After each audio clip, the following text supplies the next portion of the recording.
So a very, very good evening and a warm welcome to everyone who has joined. And I know there are speakers, but today's speaker is special. Today's speaker is special because she represents an organization which is absolutely dear to every heart that beats to the tune of anything called German. And that is why it is a huge pleasure and privilege to welcome Miss Aditi Gosavi from Thank you so much. DAAD, or the DAD as we fondly call it, from the head office in Delhi. I mean, as we would like to underline that she is basically a Punekar and basically from here, and that is why she's here. I mean, she's an alumna of Fergusson College, so she's a very dear student of all of us. Although I have not taught her, and probably neither has Dr. Amruta Kulkarni, but she remains a favorite alumna of Fergusson College. Aditi, a warm welcome to you. We are Thank you very very happy much. about this whole series that has started. You are the second speaker in this series because this series is the bridge between current aspirants of career in German or careers in German and those like you who have already established themselves in, let's say, career with German. So Aditi represents an organization which we know is the organization which we all approach when it comes to knowing about studying in Germany, knowing about research in Germany, knowing about how to get a scholarship and go to Germany. And DAAD as an organization, the German Academic Exchange Service, has been in India for the last 60 years. Yes, you heard it correct, 60. And that is not a small thing. That is a huge success. And that is why in Zukunftsmusik, we welcome Aditi, who actually plays the Hoffnungsmusik every day. Because she is the name which has to go through, who has to go through so many mails, so many messages, and reply them and get in touch with them or put in contact with the right people who may be the forwarding link. So, Aditi, you are the face of DAD for us. You are the face of the hope called chances of going to Germany and doing something in Germany. We are very happy you're here. And I'm very happy about this whole constellation. Parag Belankar, Mohini Kale, Amruta Kulkarni, Isha and Isha. We have two Ishas. Isha Dandavati and Isha. The one day I think I'm very bad with surnames, but first names I never forget. And Anisha, who will probably join us. So it's just a young team and it's a beautiful mahal. You being a Delhiite now, so happy to have you here and very eager to listen to you. Amruta, now you take care of Yes. Aditi. Thank you, Acharya ma'am. So a very good evening to all. We have all gathered here virtually though for the second session of this webinar series, Zukunftsmusik, Berufschancen mit Deutsch. I very well remember it was in the month of June. Correct me if I'm wrong, Acharya ma'am, it was June that we received a call from Mohini and Parag, and they were thinking of this venture and how this whole endeavor came into existence, the very idea, the very first meeting. And today I was just thinking we are already in the second session. So we are 1 month old. Time flies. So it's nice to see that we are one step ahead. And I think what plays a very important role in this, in going ahead in this fight again, is the response of the participants that we are getting and the support and the willingness from the side of the speakers whom we are inviting. So I would like to thank all of you, and of course I welcome all of you for this second session. As Acharya ma'am also rightly said, today's speaker is very special. Indeed, it's very special for me for two reasons. One, which she already mentioned, she is a ex-Fergussonian. And as we always say amongst our Fergusson fraternity, once Fergussonian is always a Fergussonian. So Aditi being a Fergussonian, very special for me. And the second reason is that Aditi is my schoolmate. We were classmates. So that makes it all the more special for me. So a very, very warm welcome to you, Aditi. And on behalf of German Department, Fergusson College, and on behalf of this entire team of this alumni network, I welcome all of you. I hope today's session will be very, very insightful. We will have valuable inputs from Aditi. So now I hand it over to Mohini and Parag. Thank you.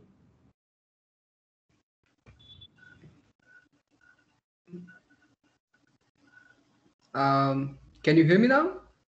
Yes. Yes. Yes. Thank you so much, ma'am. Before we start the interview, I will first like to invite Isha to do a small introduction. Isha, are you there? Yes, Yes. yes. So, thank you so much, Acharya ma'am and Amruta ma'am, for the welcome note. Good evening, everyone. It is a great pleasure for me to introduce our guest speaker for today, Aditi Gosavi ma'am. So, in this session of Zukunftsmusik, she will share with us her experiences and her insights about her profession. Aditi Gosavi ma'am has done her bachelor's in philosophy from Fergusson College, and she also has a master's degree in philosophy from Savitribai Phule Pune University. She has completed German language courses and also the Grünes diploma from Goethe Institute. In addition to that, she has also completed the advanced diploma in Russian from the University of Pune.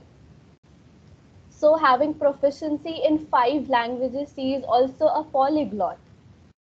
Currently, she is working as a senior advisor for communication and public relations at the German Academic Exchange Service, that is the DAAD regional office in New Delhi. She brings in 18 years of experience in education management and international cooperation. She has played an important role in creating a network of academics and higher education institutions by initiating and implementing many bilateral projects. Moreover, she has established platforms for students, scholars, and institutional cooperation. Ma'am, we are honored to have you here with us today, and we look forward to our conversation. So, without any further ado, I now hand it over to Parag and Mohini. Thank you. Yes, thank you so much. I think Mohini's internet is a bit it's striking like the Deutsche Bahn. So I will carry forward the interview. Yes. So thank you so much, Isha. Thank you so much, Amrita ma'am, Acharya ma'am, and of course thank you so much, Aditi, for joining the interview. And I hope we have an insightful conversation, and our students will also profit from it. Okay, so let's start with the interview. Are you ready? I am ready, but I would just like to mention one Yeah. small thing, maybe one Yeah. sentence or two, no longer or Yes. not Yes. more. Yes.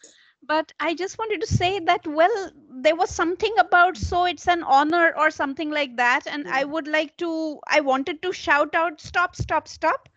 Because, guys, I am from this university. And for any purpose, if the university, any department, any teacher approaches me for something that they think that I can be I can be useful for, I think it's a matter of honor for me and not the other way around. And now you can ask me your questions. Thank you so much. But before we start, Isha, can you put me in the spotlight, please? Or am I already in the spotlight? You Yes, are, yes. Parag. You Okay, are, okay, okay. you are. Okay, yes, thanks. Okay, so my first question is regarding your whole academic background. So you have done your graduation and post graduation in the field of philosophy, and now you are working for German Academic Exchange Services. Mhm. So, I mean, where do you see the connection, and how did this transition take place? I mean, I'm extremely curious. Because yeah. So please explain. Sure. There was honestly no magic. There was also no strategy involved. And that is something that I would want the younger participants of the group to know, that that is not at all something that you should learn from me, how not to have a strategy right at the beginning. And I hope our today's discussions will tell you that, well, you don't have to feel bound by it, but having a strategy does matter. But anyway, having said that, I was into philosophy, and I very much had planned that, okay, bachelor's, master's, after master's, of course, if one has to, then MPhil, and then followed by that is PhD, and then one starts teaching. Yeah. Yeah, as a kid, as a bachelor's kid, that was what I had in mind. Well, things change. So a number of things changed on the family front, but that was also not what bothered me as much as the others. As in, I'm sure it's French, of course, but then I'm pretty sure you're internationally that open, and you know the famous line, "Hell is the other people," or "Hell is other people," and it was these other people that kept on asking me questions. You're studying what, philosophy? I would very nicely say yes. So are you planning to do an MBA? My answer would be no. Okay, all right. Are you going to go in for UPSC or MPSC or so on and so forth? My answer would also be no to that also, because that was not what I wanted to do. And then would come the question, then finally, how do you plan to earn money? And sometime in the during my master's, I realized that this is actually an important question. How do I earn money? And then being born, brought up, and educated in Pune, I'm pretty sure that when I decided to do bachelor's, master's, PhD, and then start teaching, I mustn't have thought of other universities. I might not have thought of going to some different city, leave aside Delhi, but any other city. So I realized that, guys, they might have some point. There might be some point in these questions that I'm being asked. And then I said, let me give it a shot.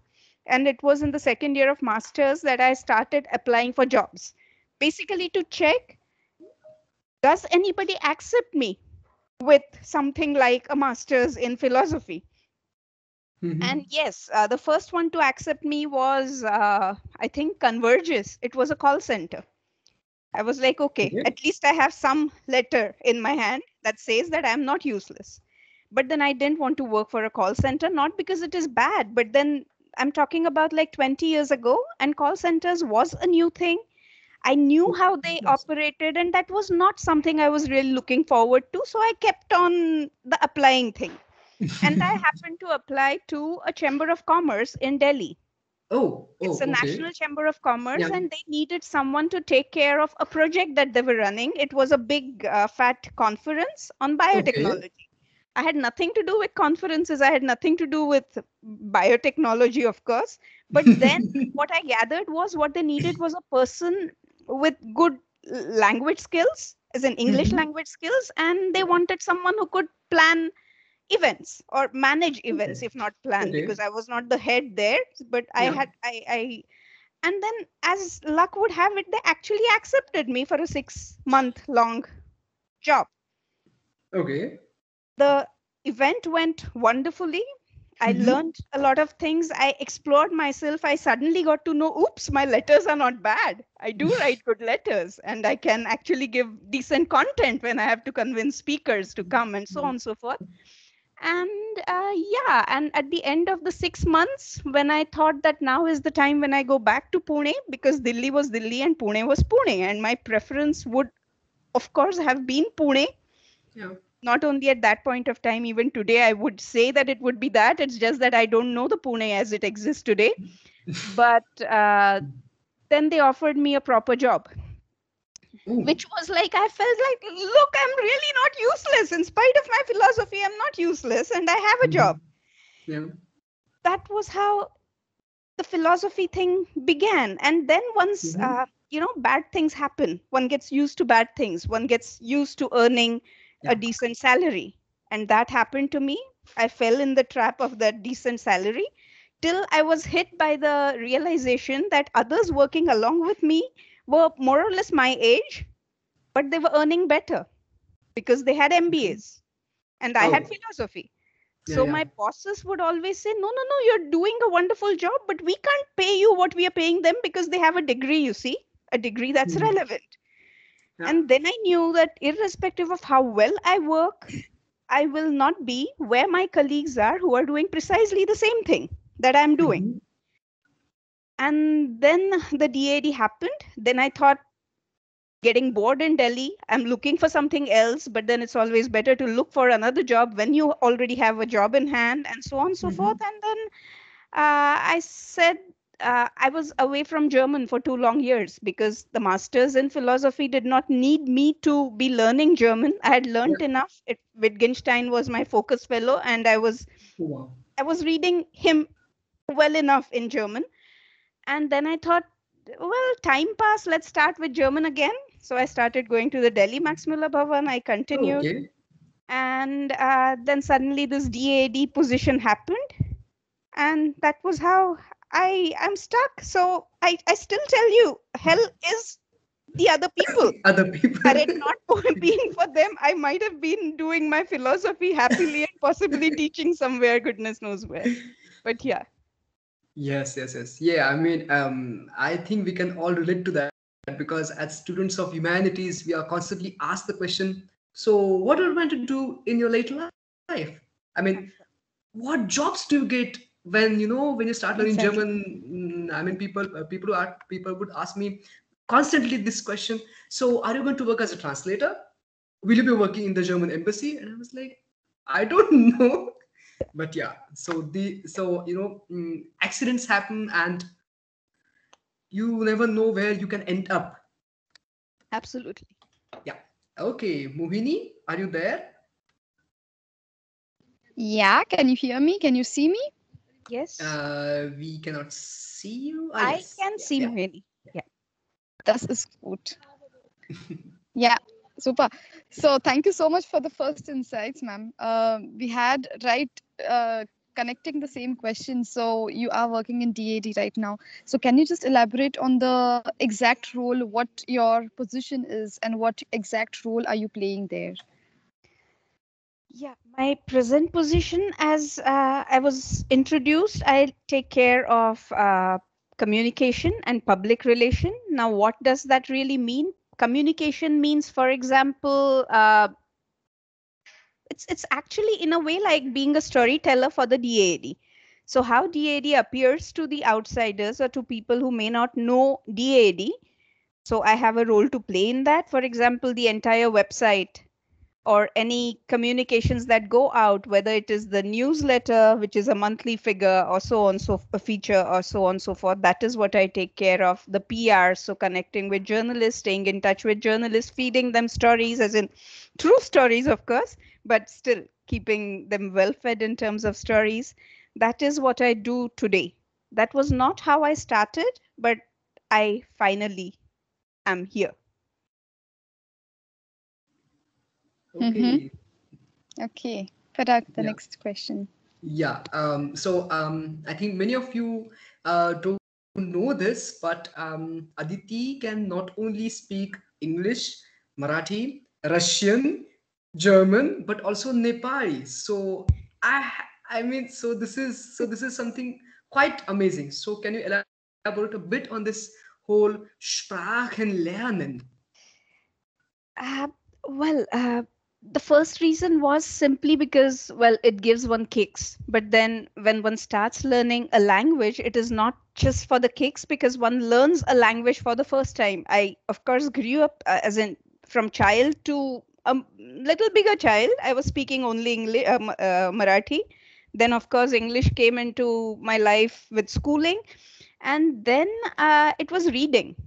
It was reading stories, and it was only through the love of the stories that I read that my first foreign language began, which was Russian. Proper learning of a foreign language. That was because I don't know, but maybe you are a little too young, but maybe Amrita could relate to that. When we were kids, a lot of Soviet literature was made available the world over, translated into the local regional languages. And then I grew up reading Russian books translated into Marathi. Even before I could read, what I still see in front of my eyes are books with sweet names such as Ushizali Nakoshi, Malahatti Hawai, and so on and so forth. So Russian was like, I mean, that was the source of my story action. And then I thought, now that I'm in the university, I want to learn the language, and I started with Russian. But then at the same time, I was also reading philosophy, and then especially Wittgenstein, as in some philosophers catch you a little quickly. And that had happened with Wittgenstein. And I knew that I didn't want to study Wittgenstein further without knowing the language in which he wrote, because it's always very different, the language in which you write as against the language which you then read through translations. So that was how my German action began. Well, so it was stories that I give credit for. I give credit to the stories for Russian. German, the credit goes to philosophy, or chiefly to Wittgenstein.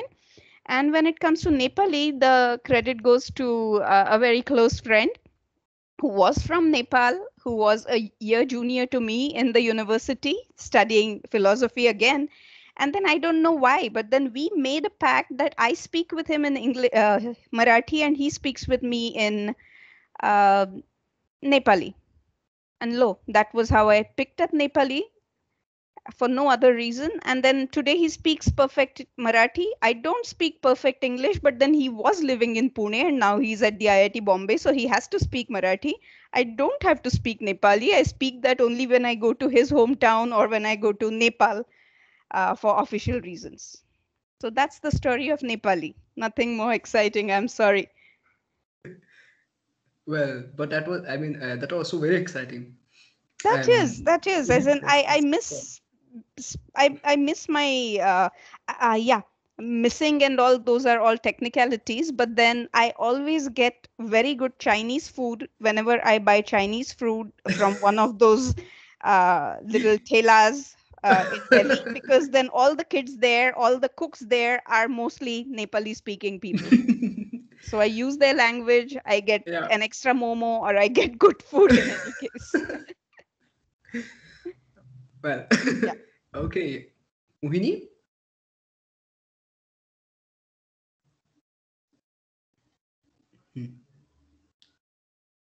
Okay, I think there is some problem with our internet. Okay, so I mean, in connection with this whole language learning, what I'm very interested is in this DAAD program called as Language Days. So I mean, I still remember my fondest memories of learning German were these actual language days when I was in SP. So can you elaborate a bit on the whole concept of German language days and how it came into fruition and everything? Well, it was basically the same as what you would experience in SP or in Fergusson or anywhere in Pune, indeed. So it is a day where the fact that this language is being learned and being spoken around is celebrated.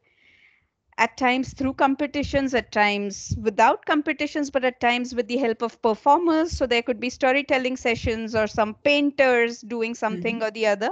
At I think you're referring to my resume where the German language days appear. And at that point of time, what was nice was that the DAAD had this possibility of connecting with the Maxmuller Bhavan. Okay. Because there is one DAD, but as against that, there are 10, 15 different Maxmuller Bhavans or Maxmuller Zentren. And then we would join hands with them so that they know what Germany was, what German was, what studying in Germany was all about, and have an interactive day. That was all that it was. But then it was not just limited to the DAAD and the Maxmuller Bhavan, but then also the embassy, the German embassy in any case, but also the Austrian embassy and the Swiss embassy would join hands and then take a responsibility of parts of those events and so on and so forth. So it was quite a happy action. And then after starting with India, then we could also take it to Nepal because they also have a Yoga Centrum. And then that was how it went. That was all that it was. And then besides learning German and so on and so forth, the nice part was that with the DAD, we could also get the DAD alumni from that region together on the occasion of the Germany Day. So it was basically giving a context, giving a reason to connect. That was all that it was about. Yes. Yes. So you have spoken some very important points. So, for example, networking. So networking is very important when it comes to not only your academics, but especially in the field of jobs. Absolutely. And so my next question will be, DAD is very focused on on building networks among students and universities.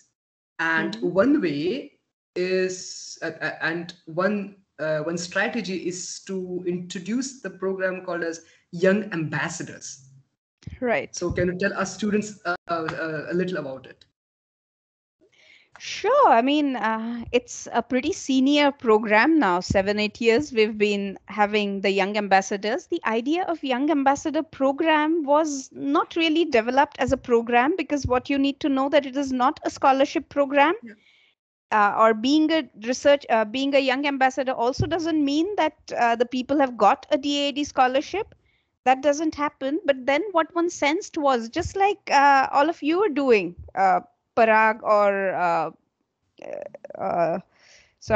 Isha and all of you, the entire team, what you are doing is no longer a part of your studies. It's also not a part of your work. I mean, I represent the DAD because the DAD pays me.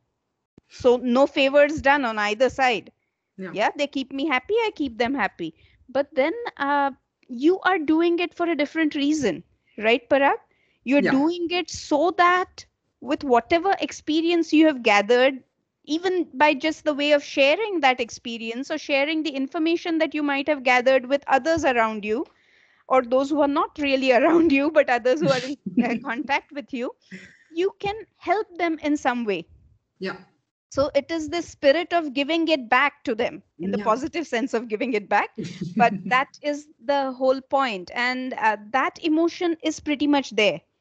Now, working with the alumni for a number of years, I saw that that emotion was very much there amongst the alumni. But then alumni is a different thing, because then the moment you say DAD alumni, then that means that those people have to have received a DAD scholarship. Otherwise, they cannot be DAD alumni. But then it's not that only those who receive a scholarship want to do something good in their lives to help others.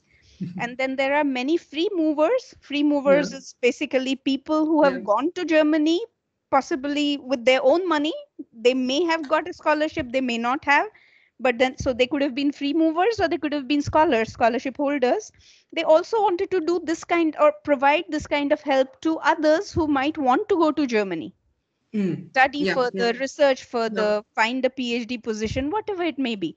And we thought that it would be a good thing to do. The USA was also trying with it, but then we thought even we could do that, because there are people who are willing. There are young people who are willing. And then I began the entire Young Ambassadors program, and we got a tremendous and wonderful response to that. As in, we at times get emails from parents saying that your Young Ambassador helped my daughter find a good university, and now she's going to Germany.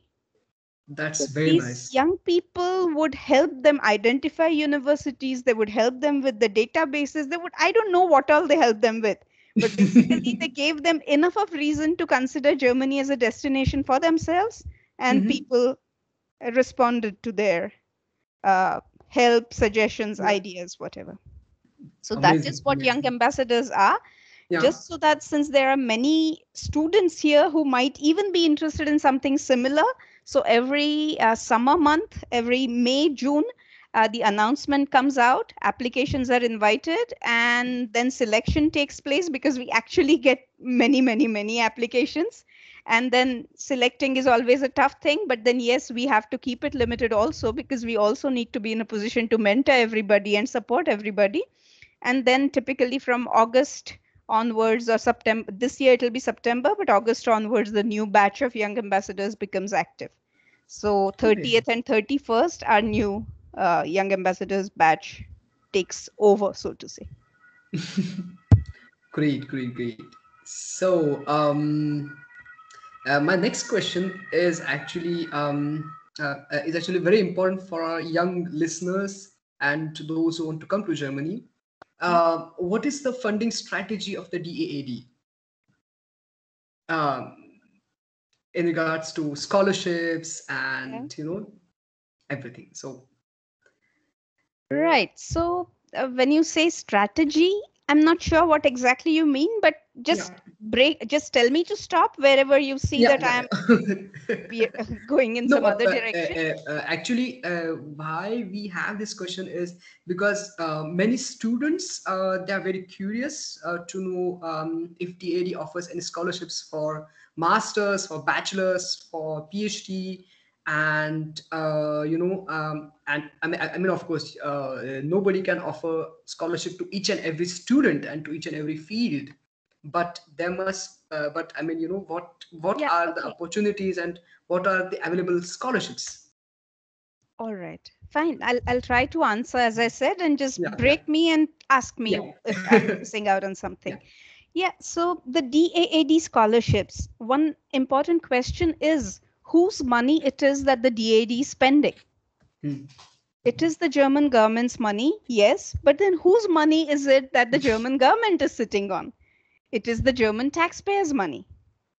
Yeah, so that's the basic logic. It is the taxpayers' money and it is being given out to people.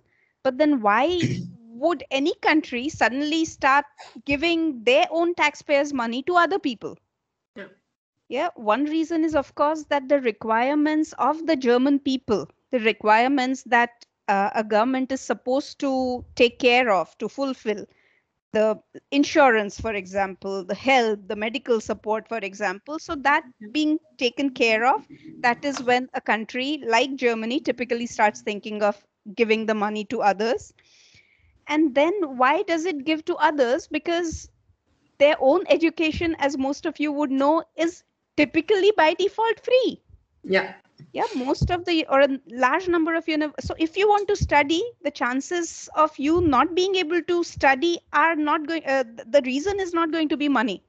If you want to study, you will be able to study. So that being said, one feels the need of bringing people together. Why bring people together?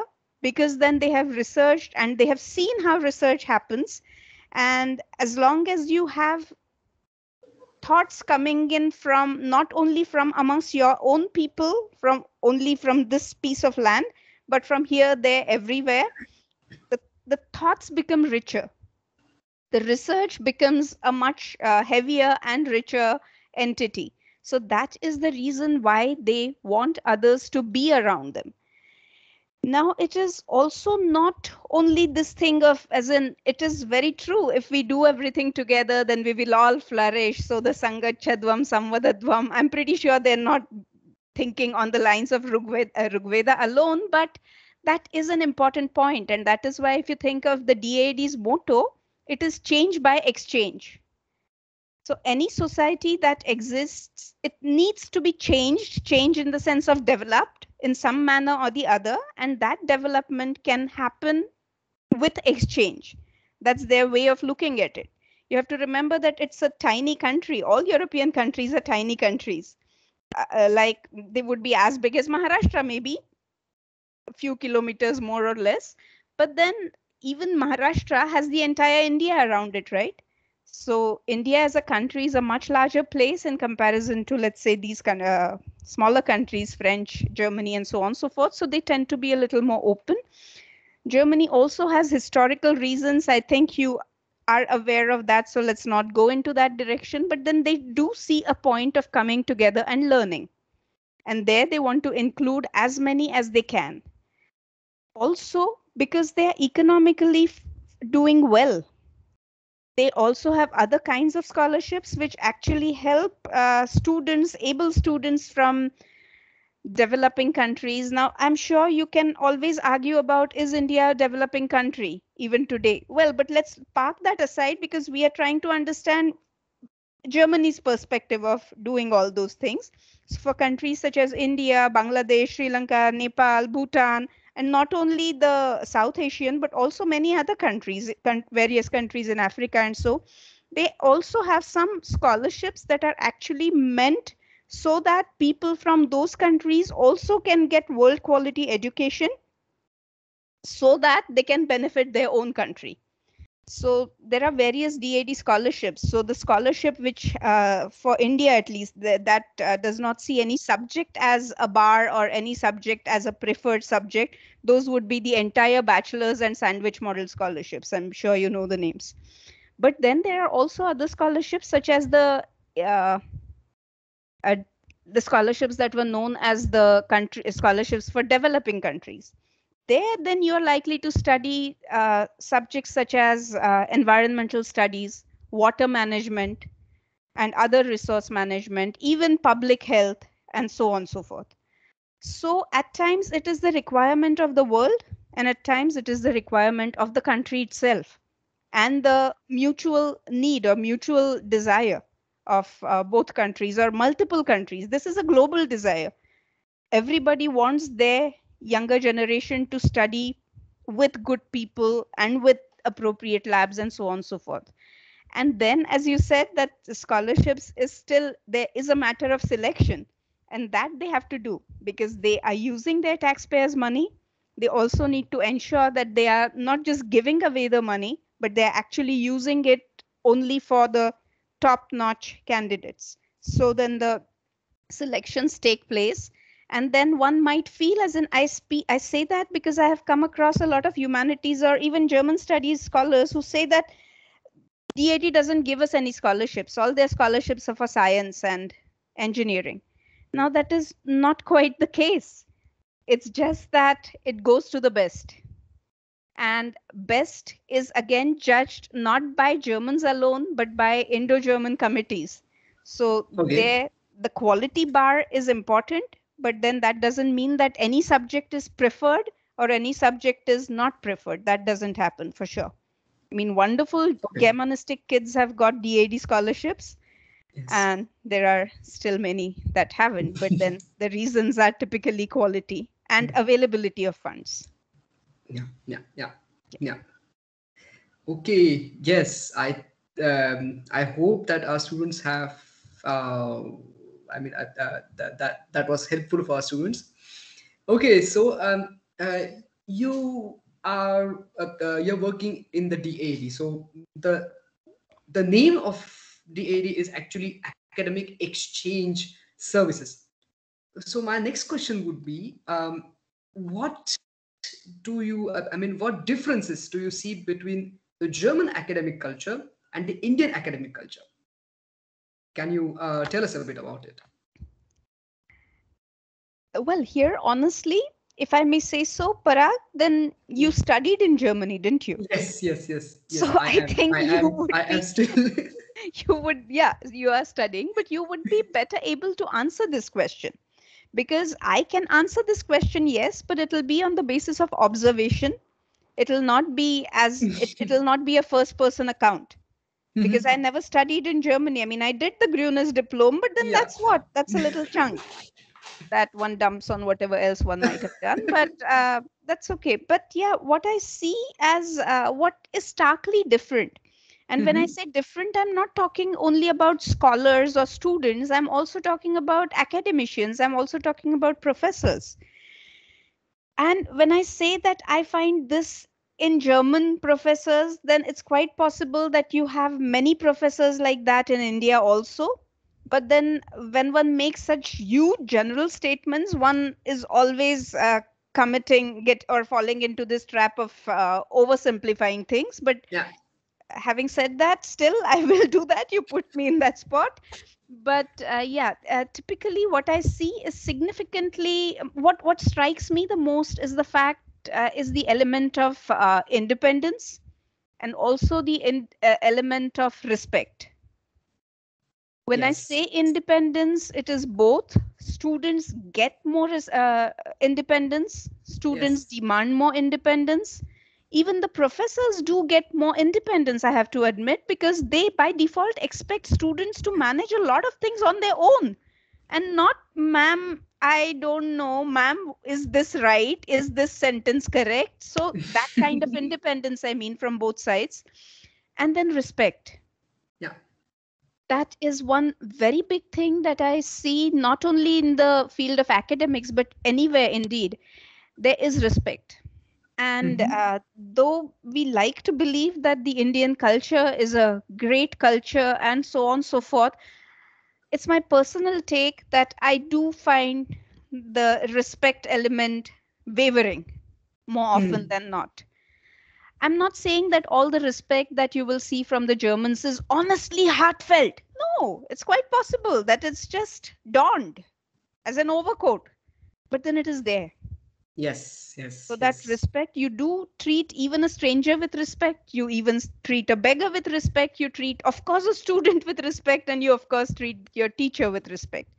There will Of course. always be jokes that are cracked and cut, and one will laugh at one's professors. Professors Yeah. will also laugh at the funny things that students do. But then the element of respect largely stays. And those are It's, the things that I see are a little different in German and Indian academia.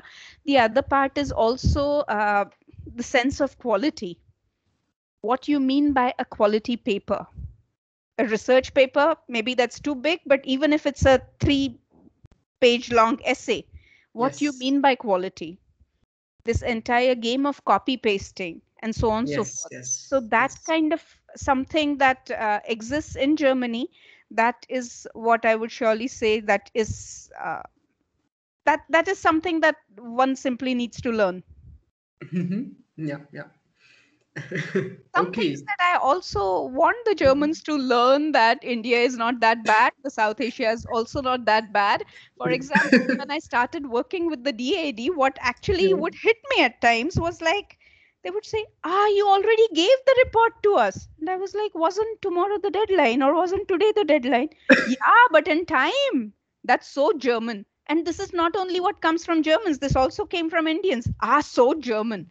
And I was like, hello, born, brought up, everything in Pune. This is my university. These are the teachers who taught me. So please don't give the credit of my being professional to Germany.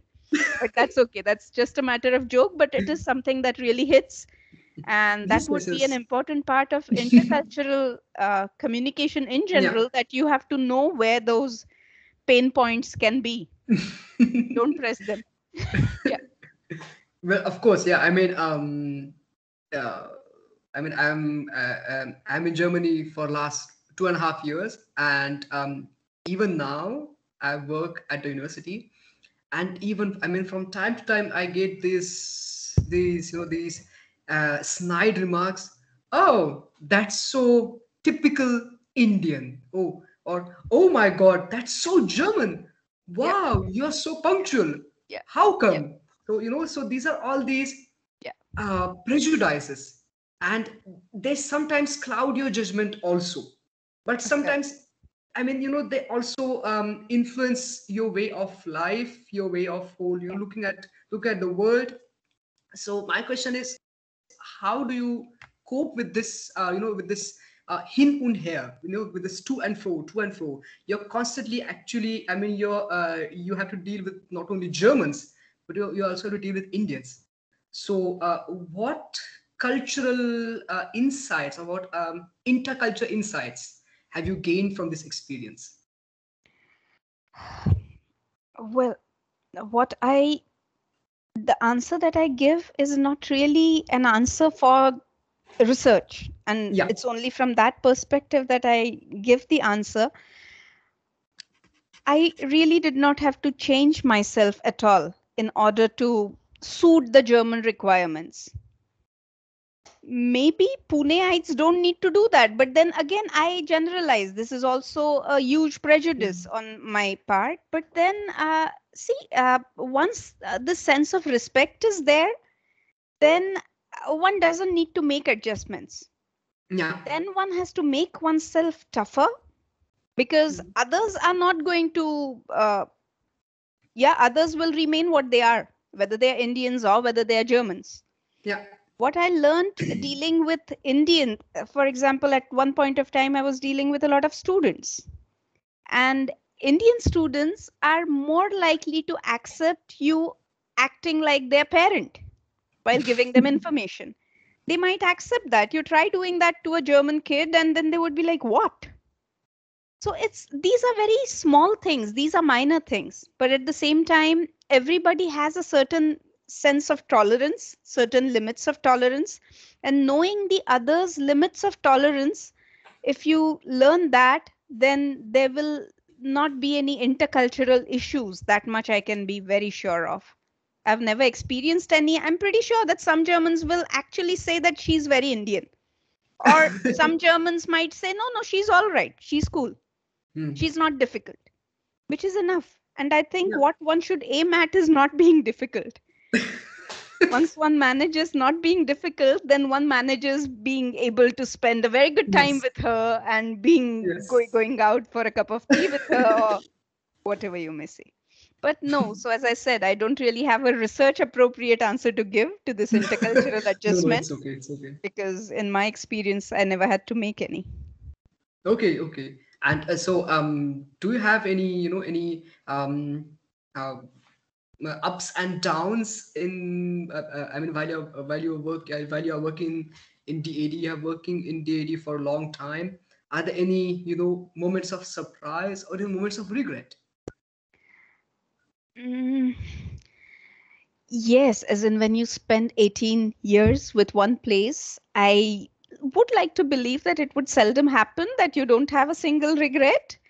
But then one did things. I mean, I did things the way I was comfortable. So, for example, I joined the DAD for finance and administration with a little bit of alumni in it. I had nothing to do with finance. I had even less to do with administration. I mean, what do you expect a student of philosophy who lives in that world can do this? I mean, I had done one event management thingy, big action, but still. But then fine, there was the announcement and then I was interviewed, and whatever I answered, I have no idea what I answered to the management or finance related questions, because all my interview was about philosophy and not even Wittgenstein. I remember speaking only Davidson in that particular interview. And a week later, I had the letter saying that, well, we are happy to offer you this job. I remember asking another colleague who was also there with the director interviewing me. I said, how in the world did you select me, or did the director select me? His answer was no, because whatever you said, and I don't know what you said, because philosophy was not his field. He was a pakka MBA. that he was like, if this girl can talk Davidson in German, then she will manage finance. Whatever that meant, I don't know. But then I could manage that. But then managing it is one thing. After 4 years or so, I was honestly tired and I was looking for a new job. And then when my director got to know, I mean, I told the director that, look, I'm planning to apply with the Maximula Bhavan. He said, why would you do that? I said, because I'm getting bored. He said, what do you mean you're getting bored? I said, because this is so boring, this finance and admin. Who wants to do that? There is a bit of alumni, but in the name of alumni, I'm just managing databases, and that is as boring as admin. And then he was like, but why didn't you say that? I said, because my understanding was that you announced a position, I applied for it, you gave it to me. Now, how can I come and tell you that, look, this is not what I want to do? He said, no, but you should still tell me. And then I started taking care of alumni and German studies, which made me happy of sorts. So these were not regrets, but then those were the kinds of switch overs. So though I have been in the DAD for the past 18, 19, whatever years, I have not been doing the same thing because it's not in my nature. I get bored. I got bored of the other thing also, German studies.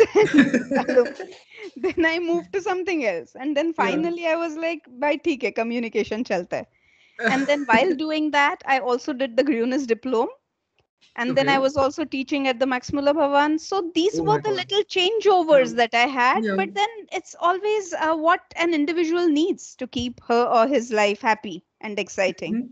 And I did all that. The only regret, though I can say, if I must say I have, is that, and that is something that the young students should also remember, is that when you join a smaller organization, by default, you don't grow vertically. I grew in the only direction possible, which was all horizontal. So I did literally everything. The only thing I haven't done is scholarships because I didn't want to do that. I did not want to deal with those thick applications, fat applications, other papers complete, is this complete, is that complete? I didn't want to do that. That's administration of a kind. And I thought if I have done one kind of administration, I don't want to do the other kind of administration. But yeah, coming back to what I was saying, those who are planning to work with a setup such as DAAD have to know that in terms of vertical growth, there will be nothing. So either you do what I did vertically and just go around, or possibly break and move elsewhere at the right time. It's very easy to lose track of this, and life also keeps on happening, right? Right now, I think most of our people are around 2022, most of the audience. And then life happens, and life unfortunately also happens when you're 27, 28, 30, 32, 34, and oops, you're suddenly 40 plus, and you were in the same place. Why? Because you've been busy doing the roundabout playing with whatever profiles there were, such as I did. My colleagues have been doing precisely the same thing for years after years, but they are okay too. And then you lose out on chances because you forgot, you didn't grab them at the right time. So that would be something that I would really like to warn you about. So if at all you call it regret, then that would be one thing. Maybe I should have moved out some years ago, but then one even has babies, and then one feels that let me be where I'm comfortable, and then one sticks on. So life happens when one is doing all these things. But yeah, as long as you know what you want to do, if not today, at a later point of time, no complaints, just beware. That's all I can say. Okay. Yeah. Of course.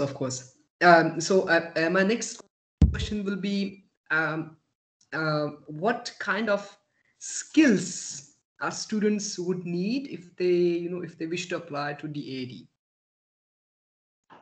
or what should they bring with them?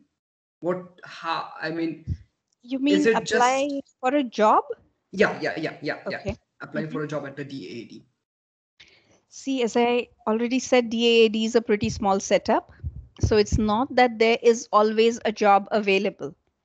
So if you're talking about Mercedes or so, you know that if not today, then in 1 year's time, there will be a position free. That doesn't happen with DAD. DAD people don't leave, like I haven't left.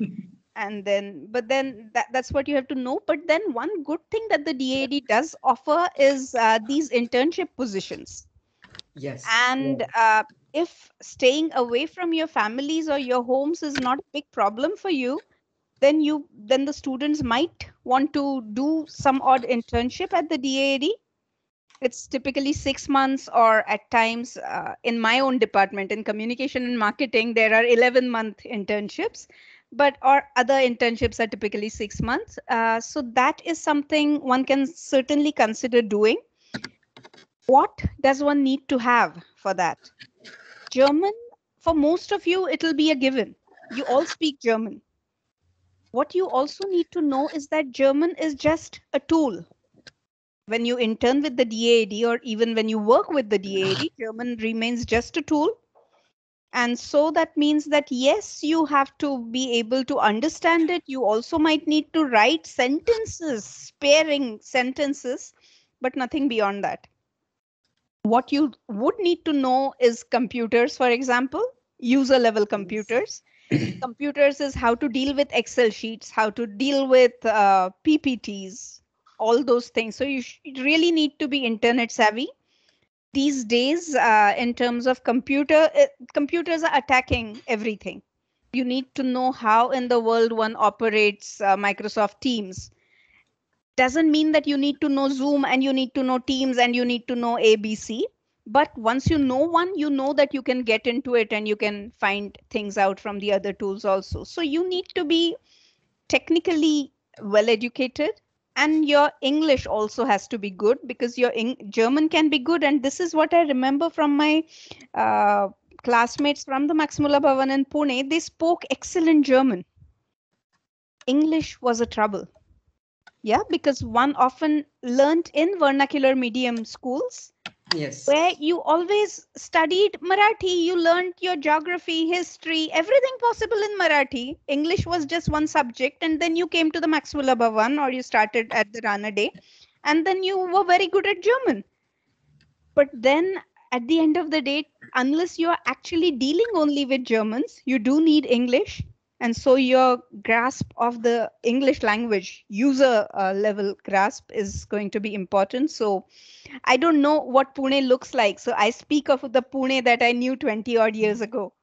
But today, kids, I don't know how the media, English medium, Marathi medium thing goes. But then, yeah, that is something that one often forgets because, for example, if I look after communication, if I look after the website, I need my intern to be able to whip up 100-word text for me that I don't need to correct grammar. Grammar check. Yeah. Yeah. Right? Style comes later. I understand. And you can't do much for style, though you can do a lot. But Yeah. still, Of but course. then at least the quality has to be good. That is what I can say in terms of working for the DAAD with German.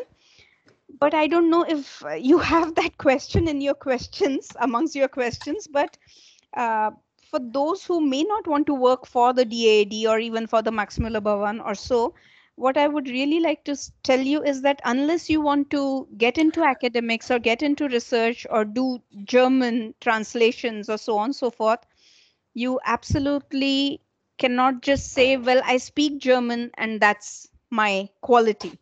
You need to Yeah. Of know course. much more than German.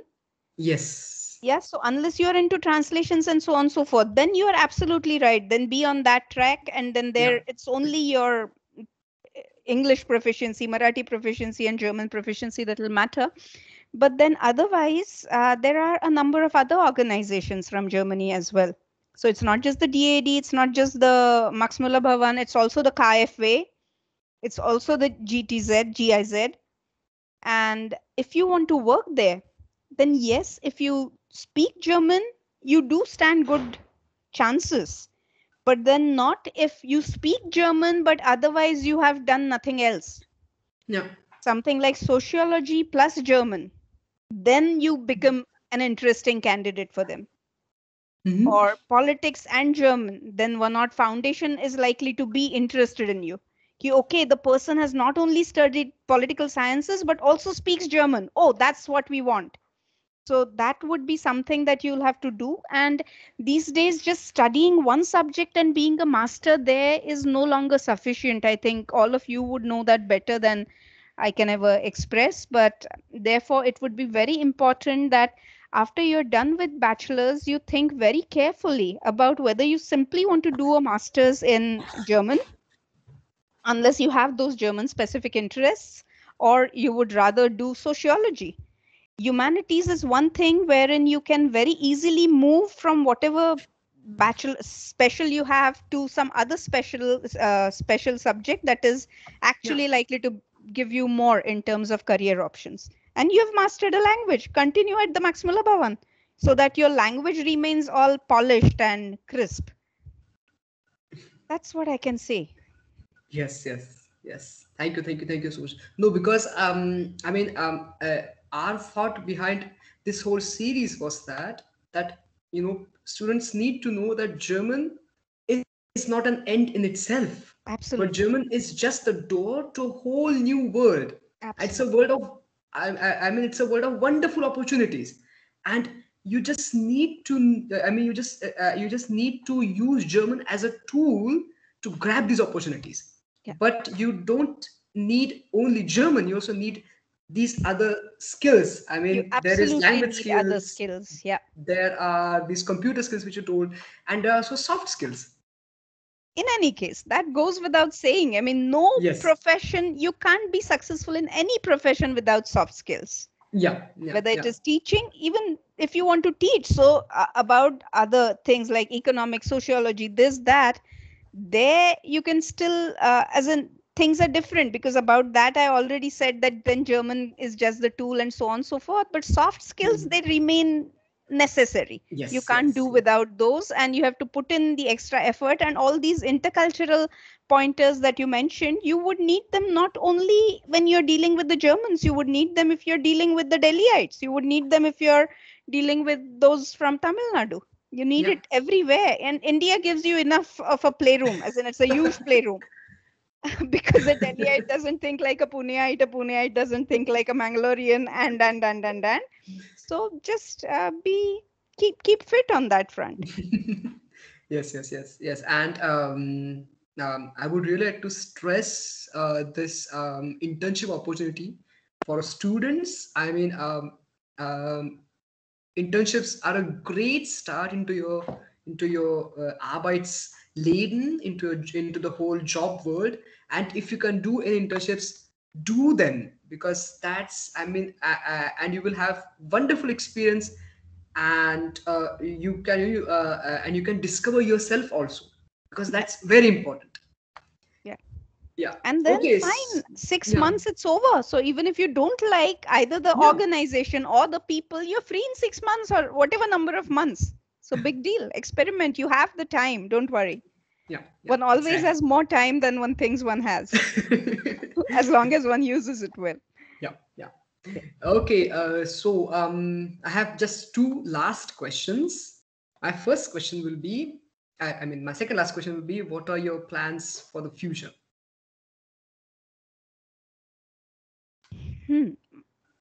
Uh, if I start talking about my plans, I am not yet there. But Okay. then, yes, I know that I have spent a long time with the DAD, Yeah. and my future plans I don't see, so to say, with the DAD very directly, which doesn't mean that I'll leave my job. No, because it's a nice job, nice people, comfortable life. Yeah. But I also feel that I need to look at something that will last me not only till I am 60, but possibly even after that. And so what I'm actually doing is I'm studying psychology. Oh, wow. I'm again doing a master's in psychology, and my plan Wow. is very much to study and do something for the younger generation. So basically, children and adolescents, because they need a lot, and the rate at which the life is becoming complex, they need various things, amongst which one thing would be a bubble in which Yeah. they can grow, in which they can be happy, in which they can smile when they can smile, Yeah. and such. So that's okay. So that's why it's too early to say what exactly I want to do, but that's the direction in which I plan to work. And so I've started with my studies. I know that a master degree doesn't do anything. Yeah. So it'll have to be more connecting with young people, connecting with organizations, schools. But then let's see, I'll find my way. That's why I'm doing the reading at this stage. Yeah. Well, then, I wish you all the best. Thank you so much. And my last question will be, what is your message to our students? Well, message to students would be, I think I've already given a lot of messages, but if I still have to put something together, then I can only say this, that I would like to underline what even you said, Parag, that don't think of German as the end, unless it is really German that you want to get into, either German literature, either German language, German linguistics, or whatever. Then that's okay. Then German is the end to a great extent. But then these other aspects, such as the soft skills to mention, or even studying a subject, gaining mastery in uh, sociology, economics, or so on and so forth, that would be very important. Yes. And stay in touch with the world. One gets excited, and I know that basically foreign languages have this habit of literally grabbing people's attention, grabbing the young mind, so that the young mind by the time the young mind realizes that, oops, this should have been done, I should have done this, one also realizes that it's too late, and I have already done some masters that's not going to take me anywhere. So don't fall into that situation. Just keep your eyes and mind open. The world is changing very rapidly. For example, this entire ESG, the environmental social governance action that is coming in. And then there are German companies, agencies, I mentioned a few earlier, they are doing a lot of work, and then there is a lot of scope, but there won't be any scope if you just keep yourself limited to the German language. Yeah. So keep on developing yourself, keep on making your profiles richer, and that would be my only message. Okay, thank you so much for this wonderful conversation. So it's time for questions. Participants can post their questions in the chat. If you have any questions, just post them, and our volunteer will read out your question for you. Isha, I will, or Anisha, are you there? Anisha is not there, but I yeah, saw Isha. a question flashing. Till then, Yeah. you arrange with Isha. I think since I mentioned the DAAD internships, Yeah. the DAAD internships are always announced right on the homepage of the DAAD. There is a little block that calls itself either career or jobs or internship or something to that effect. And then there is typically a little write-up in the news section. So right now, there is a job that's available. It's not an internship though. All our internships full. But then the job might as well, because there are some seniors also. So it's a job for, I think, program officers communication for the DAAD. So that's not my Okay. position. I'm not leaving. But then the DAAD is running a project by the name DWIH. And they need an officer for communication. So the skill set is basically social media management and so on and so forth. Take a look at it. Maybe you or your big brothers, big sisters, big friends, boyfriends, girlfriends, who knows? But then it's a good position. Yes. Of course, Okay. of course. Any more questions? You can ask questions. Okay. Isha, can you read out the question? Yes, we have a question. Okay, so I want to pursue bachelor's in German. If I want to be a professor in German, will that help, or do I have to do master's too? I didn't get you. Why will you want to be a professor? Do your bachelor's first. Were you talking about having a professor in Germany? Because that would be important for a PhD, not for a bachelor's. For a bachelor's, you will have to apply to a university for bachelor's. And if you're already doing a bachelor's, then I would suggest you complete your bachelor's. Then possibly you can see if you can apply for master's directly. But as a bachelor student, I see no reason why you should again spend 3 more years doing another master's in Germany, and your class 12 from Indian school system will not be accepted as the minimum criterion. I mean, you will not be eligible anyway. Okay. Do you have any more questions? Well, to the person who had this bachelor's question, or even about admission to bachelor's, master's, even PhD, do attend an information session. The DAAD offers them. There is always one information session and one question answer session for each bachelor's, master's, and PhD. So attend whatever is appropriate for you. Again, go to the DAAD website. You'll find the information, and then you can plan further. Yes.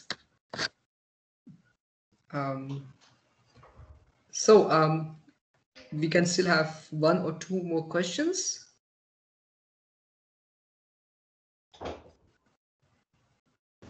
Yes, feel free to post them in the chat box here. Parag, I think I spoke too much. No, it's okay.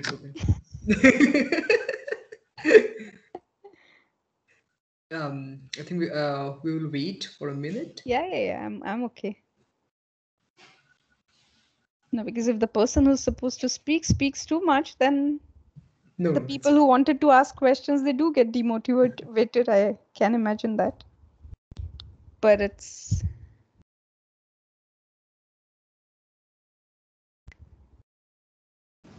Yes, we do have a question now. Okay. I am PhD in psychology.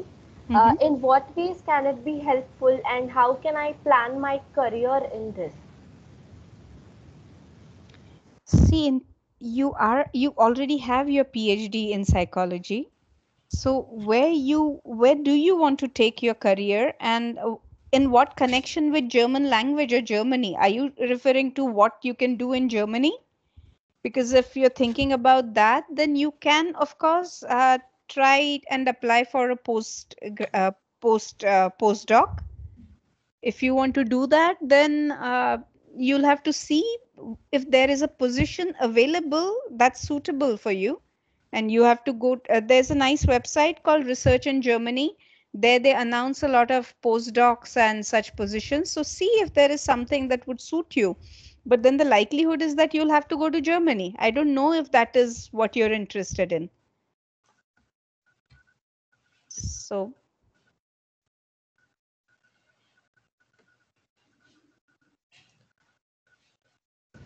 Okay, we also have another question. I think it is in reference to the earlier question. So it is okay. So for pursuing German language professor, yeah. So if I give exams up to C2, and then can I apply for TEFL? you'll have to tell me what TEFL is. It might be something that I don't know, but what exactly do you want to do? My question, and I'll formulate it again. What I think is that you're already doing your bachelor's here. Do you want to do another bachelor's in Germany, or do you want to move to Germany halfway? Because Indian students or some from some countries, students can complete first year of bachelor's, or in case of Bangladesh, second year of bachelor's, and then they can start with a bachelor's program in Germany. Is that what you're talking about? Because then it is not only about the language proficiency, but also then the German university should say that, okay, if you have studied at this university and if this is their syllabus and this is their grading system, then okay, you're eligible to come start your bachelor's with us. Because they have this so-called Studienkolleg, which typically works as a bridging year after Indian school leaving exams. So that is little complex. I think just feel free to drop a message to me. I am on Facebook. Don't drop me a message on Facebook though, because those Facebook messages, they go in messages and I don't see them. I see them maybe once in 2 months or so, and they're lying there. So write to the DAAD. There is the info.newdelhi@daad.in, daad.de, sorry. So write to that email ID and then your question will be answered. Or you're in Pune, and we are present in Pune, by the way. We have 2 colleagues in Pune, Dhanashri Devdar, who also teaches at the Ranade Institute from what I know, and Girija Joshi now, yeah. So the DAD office is there. You can even fix an appointment with them. Online appointment.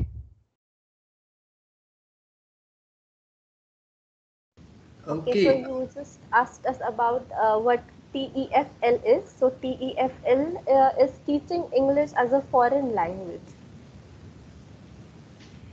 Yes, so and we also have a question now. Currently, I'm working in a gaming company for more than 12 years. What is the right path to search jobs in Germany for media and entertainment industry? There is another organization, and that is it's a German organization, and in India it is operating out of Pune, out of the Indo-German Chamber of Commerce. Can you, Parag, you're smiling, you remember the name? I Yes, remember the names of the colleagues there, but yes. We also have our alumni Rumani working there. yeah, Romani works there. Very true. Oh God, I think it's I cannot I cannot remember the name. That's okay, but then she can always connect with you, Parag, or If I may add, it is pro recognition. pro recognition. Yes, Perfect. Thanks so much. Pro recognition. Okay. So I think we have no more questions. Oh, yes. Ah, okay. So, thank you very much, ma'am. And now I would like to hand over the mic to Isha Nawathe. Isha, are you there? Yes. Yes. Firstly, I would like to request all the team members of Zukunftsmusik to switch on their cameras.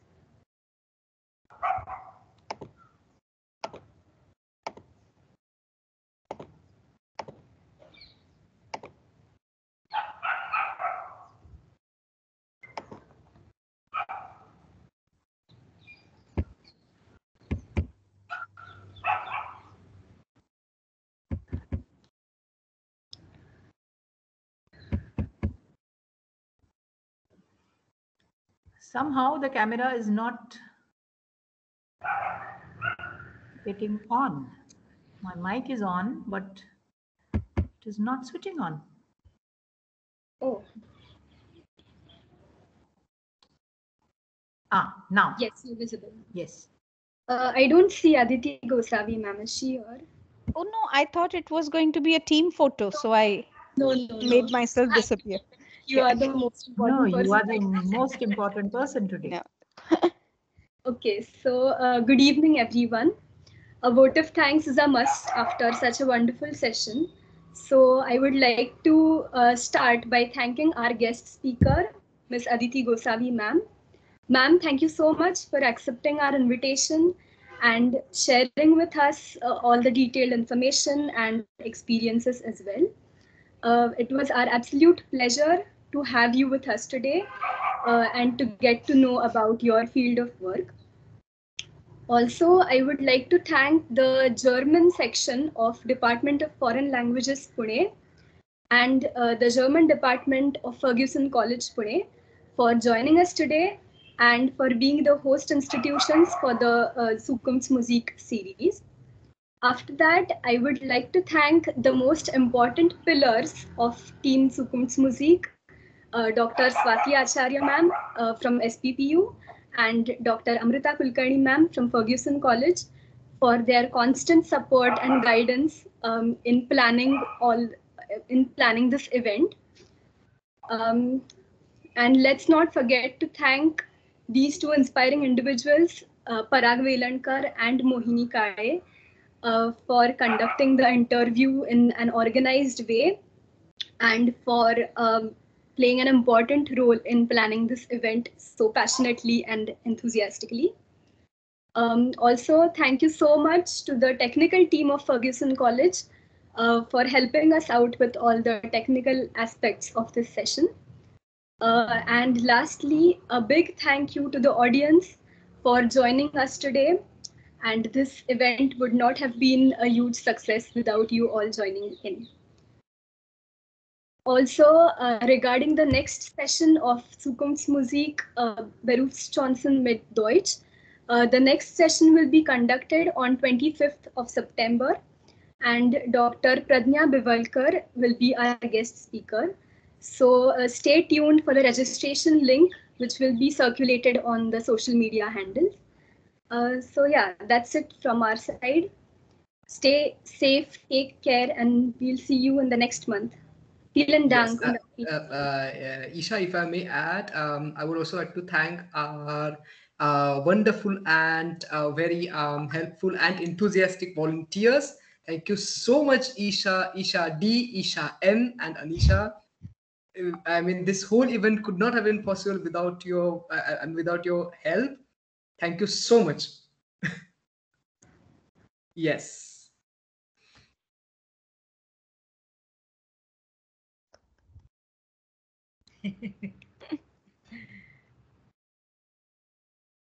Can we click a photograph? Yes, yes, yes. Absolutely. Can you do it for us? Give me your widest smiles, please. Yes, done. Thank you. Thank you, thank you, thank you. Yeah. Thank you. Yes.